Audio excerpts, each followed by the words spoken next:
Бұл жерде Серікжанға жасап отырған қастандық емес, бұл бүкіл қазаққа жасап отырған қастандық. Ішкі істер министрі Тұрғанбаев Ерлан мырза соны білмей отыр ма? Оны мемлекеттің басын ауыртпай, оны зарлатып жылатып әкімшілікке жібермей, Сол жерде өліп кетсе кім жауап береді? дөйдаладағы арызданушылардың арызын мұсадырлап кетіп отыр. Қорғау жұмыстарын жалғасты атқара береміз.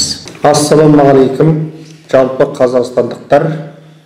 Біз Атажұрт еріктілері Алматы және Астанадағы болып өткен жағдайлар туралы бүгін аз да болса халықтың аузындағы тарап жүрген сөздерден біраз талқы жасайық деген едік. Менің аты жөнім Меллатхан Айтқалиұлы, оң жақта Дәулеттіұлы Ербол, Қайрат Байтолла ағамыз осы туралы біраз сұрақ жауаптар айтсақ дегенбіз. Онда бастай берейік. Әлеуметтік желілерде тарап жүрген Серікжан Біләшұлының Алматыдан Астанаға алып келіп, оны қамап қойып, одан үйғамаққа қарай шығарғандығы туралы әлеуметтік желіні ақтарып отырсақ, біраз елдердің сұрағы және ол туралы тұспалдар жүр екен. Сол туралы айта кетсеңіз, сіз Қайреке, бұл өзі алдымен қашан, қалай пайда болды? Бұл енді, ассалаумағалейкум, көпшілік 10 наурыз, 9 наурыз күні біз жұмыста отырған кезде бір белгісіз адамдар Атажұрт еріктілерінің офисіне қайта кіргіштеп жүр деген хабарды естігеннен кейін жігіттеріміз сол жігіттерді суретке тартып алған екен, және офисте камера болады, сол камера арқылы полиция шақырды. Полиция 5 минутта жетіп келді. Көрді, ішінде біреуін сырттан есіктің алдынан жігіттер ұстап берді. Бұл 9 наурыз күні түстен кейін болған, иә? Иә. Қайтып 10 наурыз күн, енді сол күні біз енді кемі нәрселерден біраз күмәндандықта үйіне бармай-ақ қойсыншы деп ойладық. Жігіттеріміз сол Алматыдағы Рақат Баласыдан бір 2 күнгі үй жалдаған. Дәл сол жерде сағат 2 мөлшерде түнгі 2-де полицейлер басып кіріп, сол жерден алып кеткен. Алып кеткенде Астанаға алып кеткен. Сонымен ертеңінде таңертең осындай жағдай болғандығын естіп, біз келсек 8-ші қабат 818 екен, үйдің іші еденнің барлығы қан. Мына жерде қан болған, міне қан іздері.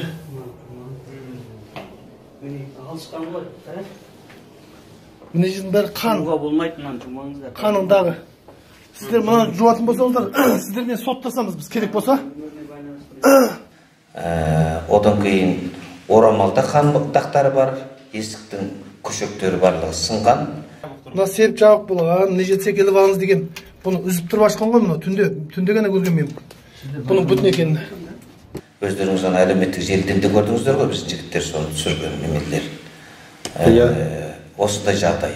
Әлеуметтік желіде тарқаған хабарға қараған кезде түнгі сағат 2-де не ол телефонда хабарласпаған, немесе есік қағып өзінің полиция екендігін айтпаған. Есікті күшпенен ішіндегі қауіпсіздік шын жерде шекем үзіп кірген.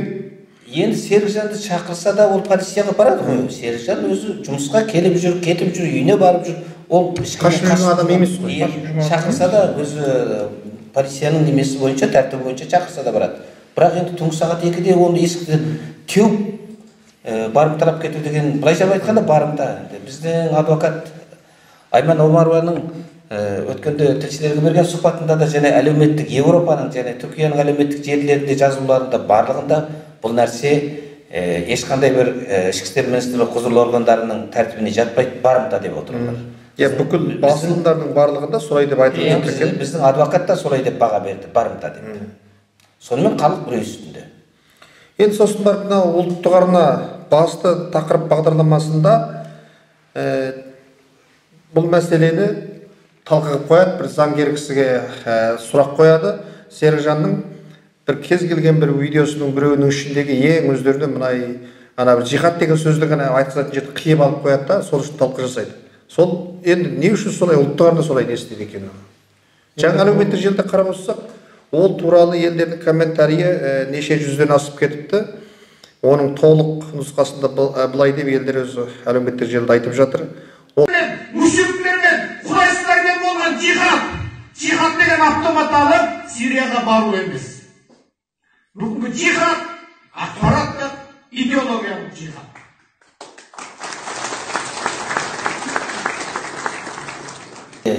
Мына ұлттық арнаның басты тақырып бағдарламасы. Бағдарламасы. Бағдарламасының көрсеткен көріп шықтық толық. Бұл арнаулы тапсырыспен жасалып отырылған бағдарлама екендігі бесенеден белгілі болып тұр. Өйткені Серікжанға тағылып отырған кінә 174 баптың 2 тармағы күйінше дейді. Ұлттық араздық тудырды. Жихад жасауға шақырды дейді да. Сол жерде Серікжанның жихад деген сөзін анау видеодан қиып алып көрсеткен да. Ол видеоның толық нұсқасы бар бізде. Ол жерде Серікжан ол толық нұсқасында ақпараттық жихад жасауымыз керек деген. Мана ұлттық арнаулы қиып отырып, Серікжанды осындай жаман көрсету үшін осы қадамға барып отыр. Ұлттық арна Серікжанды көрсеткіш болса, 3 жылдан бері зар еңіреген жетім жесірменен жұмыс жасап жатқан Серікжанды бір рет арнаулы таныстырса болмай ма? Мынау қазақтың мұңын, зарын көтеріп жүр ғой. Жылаған елге көмектесіп жүр ғой. Ұлттық арна жақсылыққа шақырғыш болса, Серікжанның жақсы қасиетінен бүкіл қазаққа үлгі көрсеткісі келсе, осы идеологиямен жұмыс істейтін арна болса, Серікжанды бір рет арнаулы хабарға сыйғызар еді ғой. Бүгін жерден жеті қоян тапқандай қылып, мынау ішкі істер тарауларының жасап отырған қитұрқы әрекетін жасыру, жабу, соны бір ақпаратты қолдау негізінде жасап отырғаны бесенеден белгілі көрініп отыр. Өйткені видео қиып көрсету деген ол түсінбейміз бұл жерде. Арандатушылық бұл. Ұлттық арна, ұлтқа қызмет етуші ма, арандатушы ма деген сұрақтар көп. Ол бәрі бүкіл комментарийді көрсеңіз бүкіл халық жазып отыр оны. Ол халықтың көзі ашық түсініп отыр. Бұл жерде Серікжанға жасап отырған қастандық емес, бұл бүкіл қазаққа жасап отырған қастандық. Бүкіл қазақ халқы Серікжан Біләшұлының осы 3 жылдан бері Қытайдағы зорлық көріп, жапа шегіп отырған қазақтарды құтқару жөнінде атажүректілері ұйымын құрып, соған басшылық етіп, көптеген жұмыстарды атқарып отырғандығын бүтін қазақ халқы және Еуропа, Американың кісілік құқық қорғау органдары барлығы біледі. Қаншама арыздан жылап сықтағандар келіп бізге арызданады. Сонымен бірге қаншама адамдарды біз қайырымдылық көмектерменен атажүректілері бағып отыр. Міне осының барлығын біле тұрып, осылардың жылап сықтаған адамдардың біреуін ұлттық арна телевизорында шығарып көрсетті ма? Қытайда осындай жағдай болып қалыпты, мына жағдай қиын болып жатыр екен, мына жігіттер еріктілер болып топтасып, осыларға көмектесіп жатыр екен, осыны біз көрсетейік деп ұлттық арна оны көрсетті ме? Көрсеткен жоқ. Керісінше қазақта бір сөз бар, құлан құдыққа құласа, құлағына құрбақ ойнапты деп. Серікжанның сөйлеген сөзін қиып апарып сол жерде қолданған. Ақпараттық жихад деген. Жихад деген сөз, жихад қолыңа қару алып соғыс деген мағына бермейді. Біз жихадқа байланысты көптеген терминдерді біз де сараптап ұстап отырмыз, бар. Ақпараттық деген сөз бар бұл жерде. Сондықтан біз бұл арнаның қай бағытта жұмыс істеп жатқандығына біз қазір түсінбей отырмыз.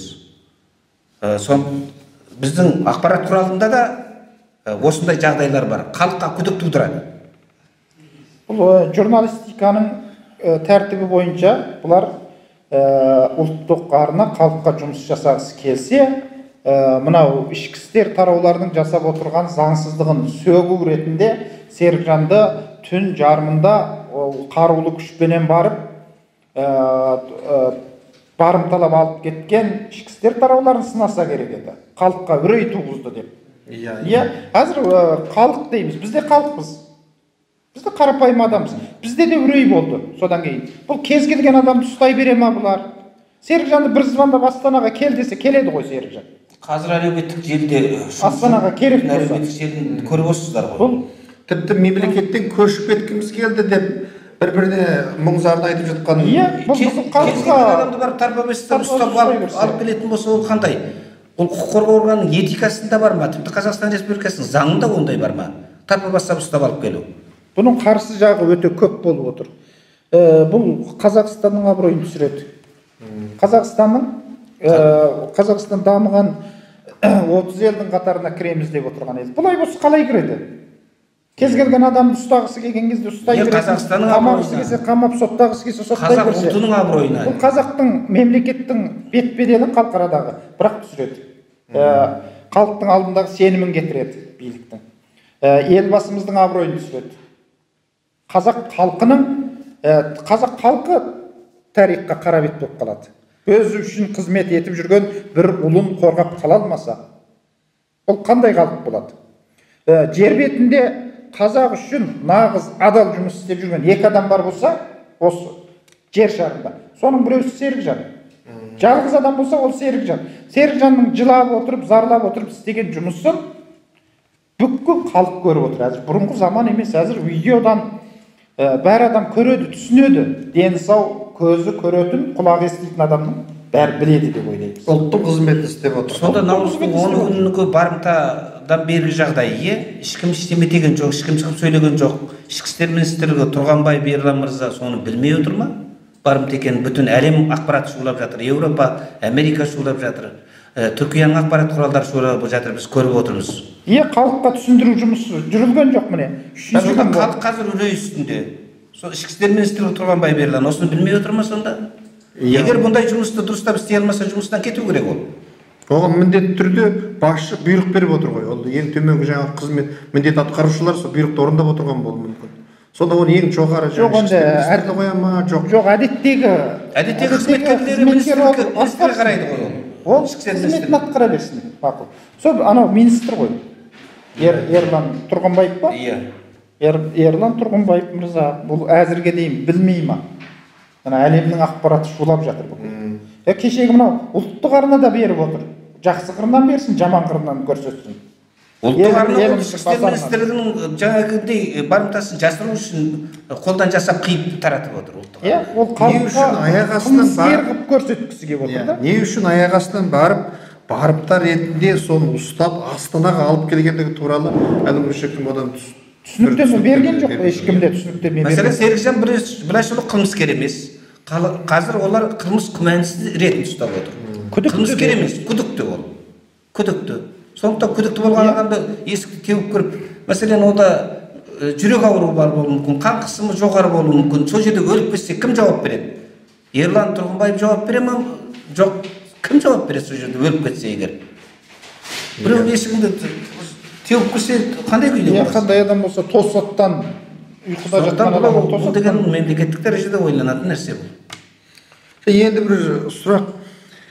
Танымал саясаткер Әзімбай Ғалиға Алматы қалалық сақшы неге Серікжанға қарсы пікірді айт деген. Әуелі олар тіпті Әзімбай Ғалиға Серікжанды қамағысы келетінін айтқан. 2 болмай келдім, сағат 12-де шықтым. Сонда мені 10 сағат ұстады. Сонда талап еткені Серікжан Белаш. Соған компромат айтты. Енді тергеудің қағазын оқысам, қайта мен менің айтқаным бөлек та, олардың жазғаны бөлек болып шығады. Мен түзеймін де қайтадан беремін. Олар қандай мәселені көтерді? Ақша алды ма, алады екен, оралған адамдардан. Сізді жамандапты, сіз қалай шыдайсыз оған дейді да маған. Олар тіпті айтты, біз оны қамағымыз келеді деді. Бұл жерде ол Серікжан ұсталған күн ма, одан бұрын ба осындай болғандығы туралы хабар тарады? Одан бұрынғы әңгіме. Міне жерде мынау күлкілі әңгіме болып отыр. Өте күлкілі, масқара.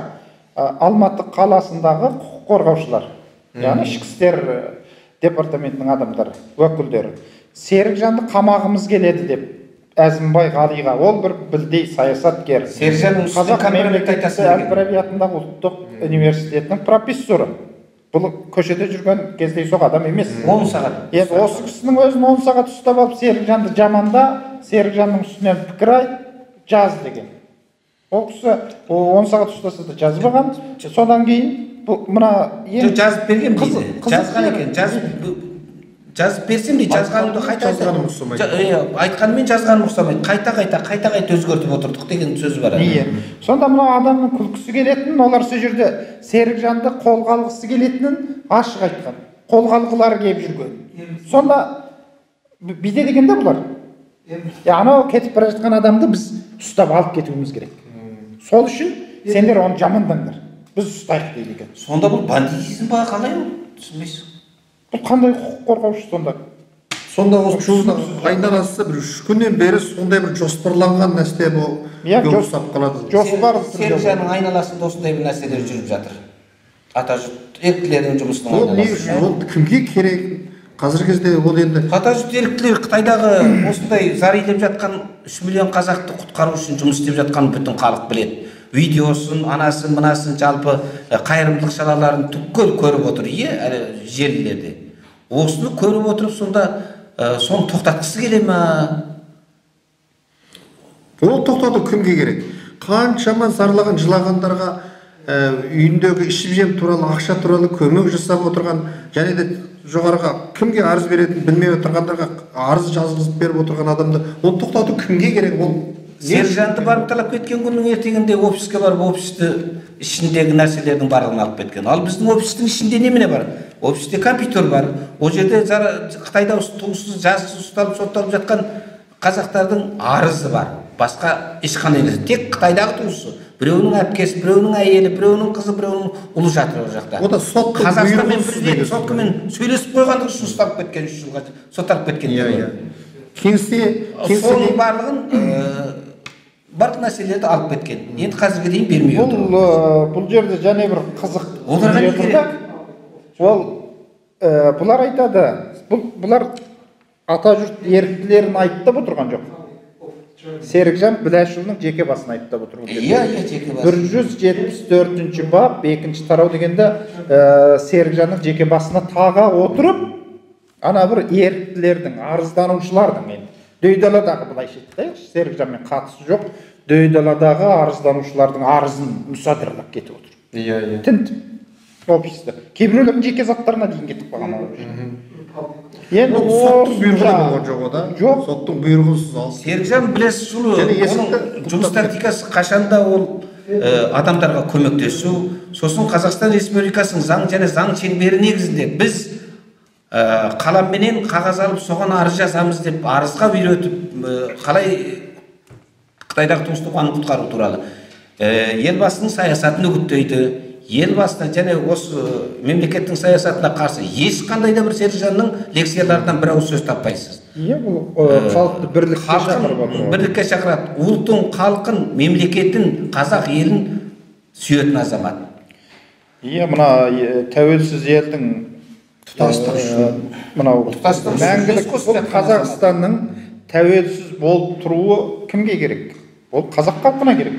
Қазақ халқы үшін керек Қазақстан.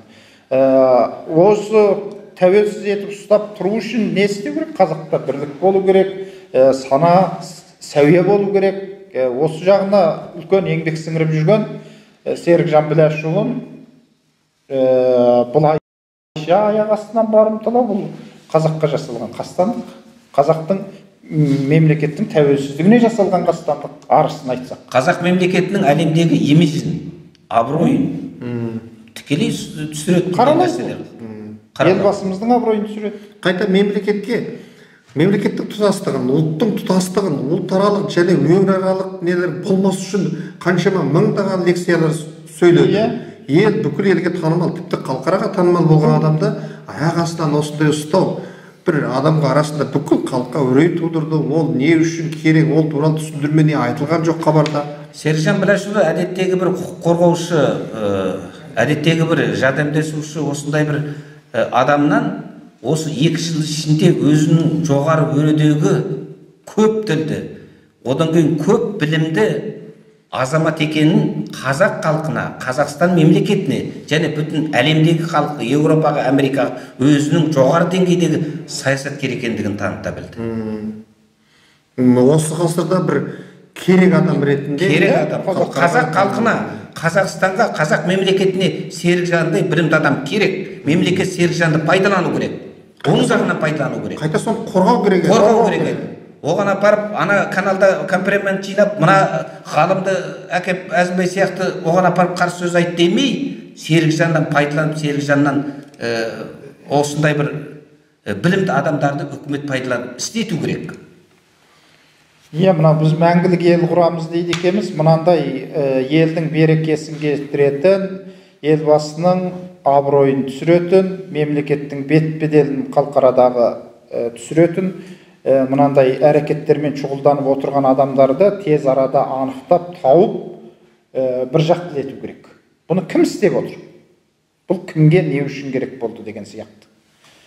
Бұл ашық түрде осы елбасының бет-беделін төгу үшін істеліп отыр ма?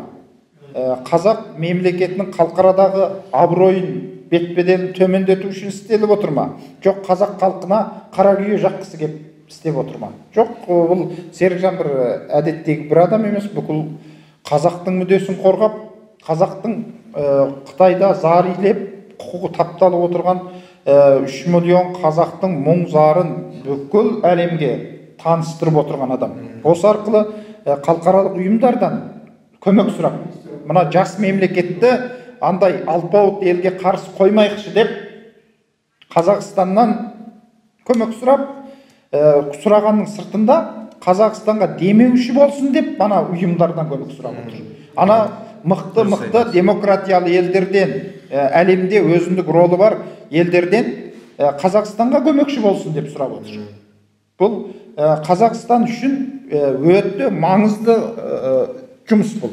Қазақ халқы үшін өте маңызды жұмыс. Осындай жұмыс істеп отырған адам бірақ күнде барып талап апарып мемлекетке де салмақ түсірмей, қаржылық жақтан да ешбір мемлекетке де салмақ түсірмей, еріктілер берген тиын тебендерді және өз жанынан ақшасын жұмсап. Ең алғаш бүкіл қаржыны өзінің қалтасынан шығарды. Ол Серікжанның да асып-тасып жатқан байлығы жоқ. Дұрыс. О да қарапайым бір саудагер. Соныменен жан бағып жүрген адам. Әзір 7 отбасын бір өзі асырап отыр. Алғашында бүкіл осы компрессияның қаражатына дейін ол кезде ел білмейді ғой. Серікжан өз қалтасынан шығарып жүрді, жылап еңіреп, мәселен күйеуі Қытайда қалған жесір әйелді, жетім бала, соларға да қалтасынан шығарып 5.000 теңге, 10.000 теңгесін беріп жүрді. Кейіндеп барып ел халық оянып, сендердің жұмыстарыңда оңай емес екен, біз берейік мына 5 теңгені, мына 10.000 теңгені біз берейік дедік. Содан кейін халық ояна келіп, былай офис алып істеуге тура келді. Кешке дейін көшеде жүре бермейсің ғой. Содан бір жерде жиналып, осы жерде отырып, арыз жазыңдар, осы жерде отырып жұмыстарыңды істеңдер деп, халықтың ішінде біраз қолында бар адамдар.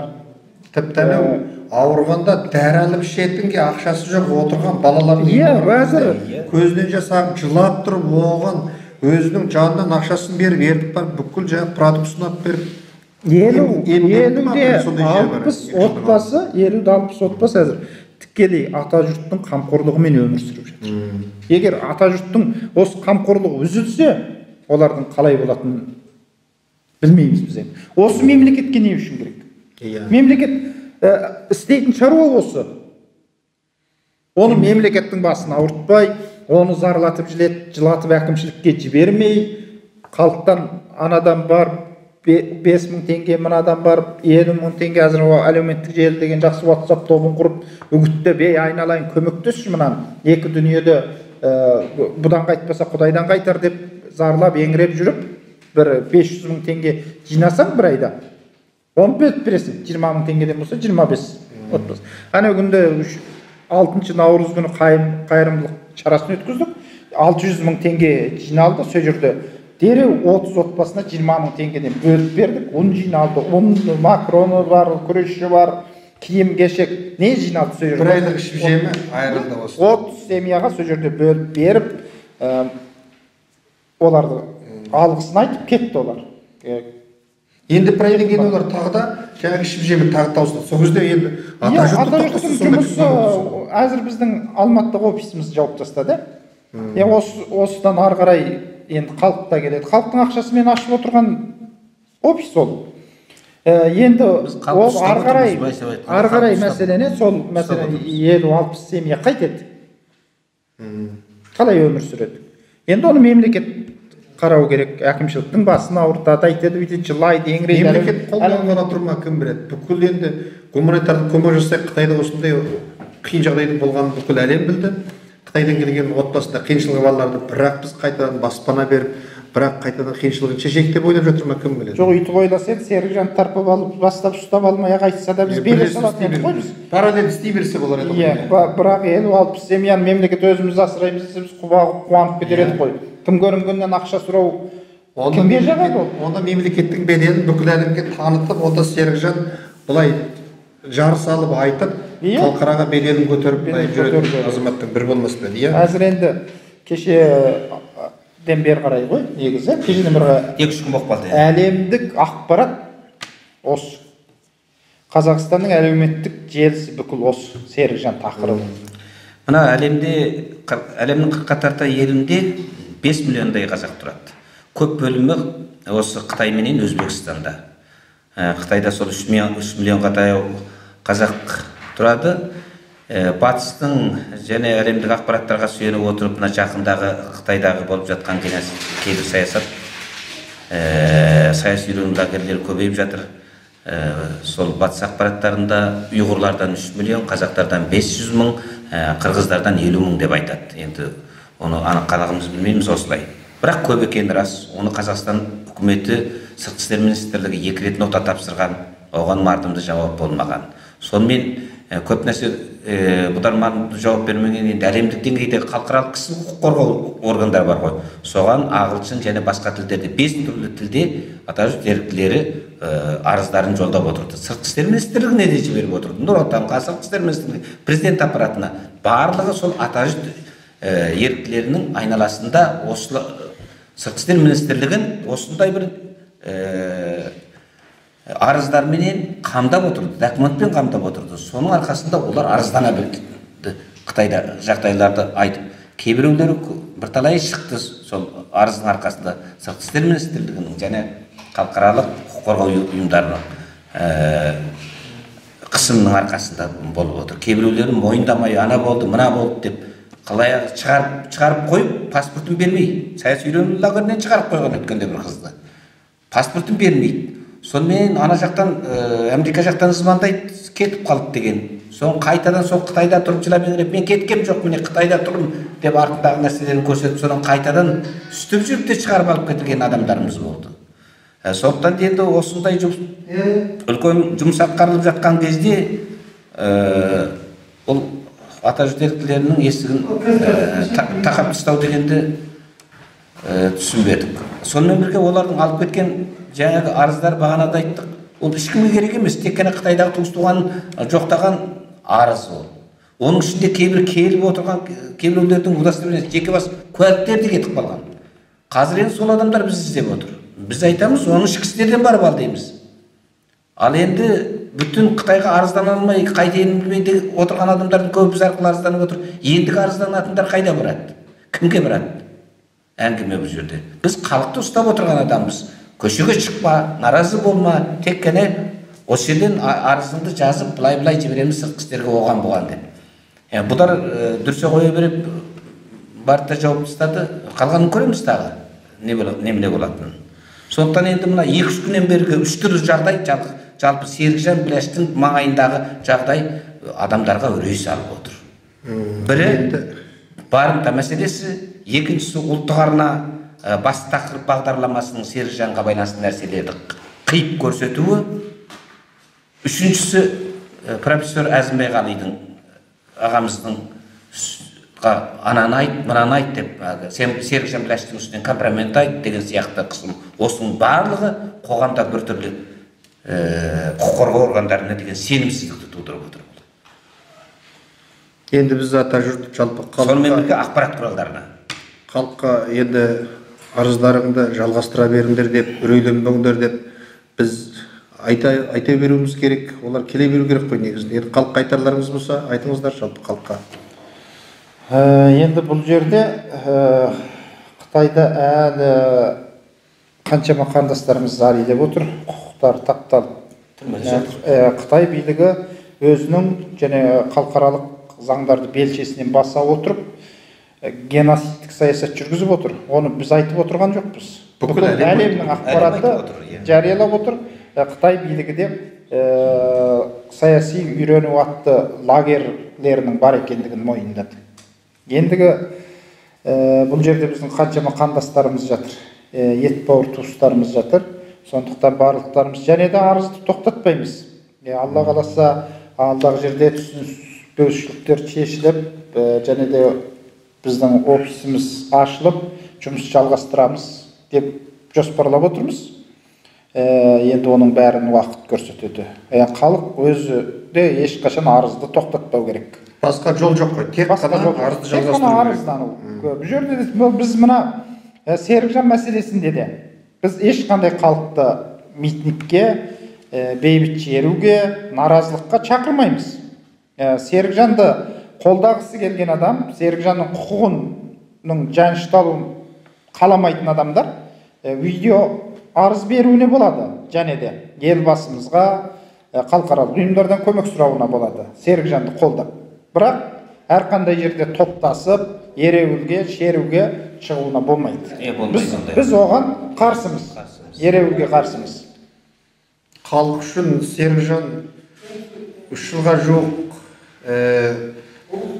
шырпыр болған болса, енді бір Серікжан үшін халық және де Серікжанға жабылған айып жалалардың барлығын алып тастап, осы қайдадан ел ішімізге оралып, мемлекетке, ұлтқа қызмет етсін деп талап қоюына болады халықтың қазір, болады. Енді бұдан кейін біз сол Серікжан туралы айтатын болсақ, адвокатымыз Омарова Айманмен бірлесе отырып, тез арада Серікжанның осы толық ақталып шығуына атсалысамыз, ата жүлдерділері.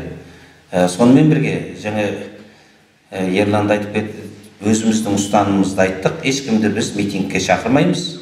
Халық арызын, Қытайдағы туыс-туғандығын жоқтайтын арыздарын бере беруі керек. Біз оны жалғасты қабылдаймыз.